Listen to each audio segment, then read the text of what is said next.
விமான பயணிகளின் முறைப்பாடுகளை விசாரிக்கும் கனேடிய போக்குவரத்து முகமை தற்போது பாரிய நிதி நெருக்கடியை சந்திக்கும் அபாயத்தில் உள்ளது. இதனால் நஷ்டஈடு கோரி விண்ணப்பித்துள்ள ஆயிரக்கணக்கான கனேடியர்கள் தங்களது முறைப்பாடுகளுக்கு தீர்வு காண பல ஆண்டுகள் காத்திருக்க வேண்டிய நிலை ஏற்பட்டுள்ளது.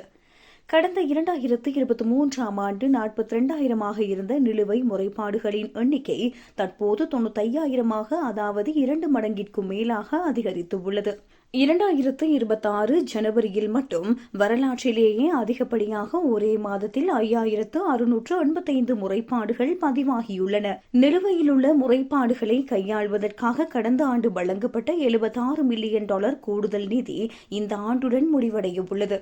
இந்த நிதியை பெடரல் அரசாங்கம் நீடிக்குமா என்பது இதுவரை உறுதிப்படுத்தப்படவில்லை.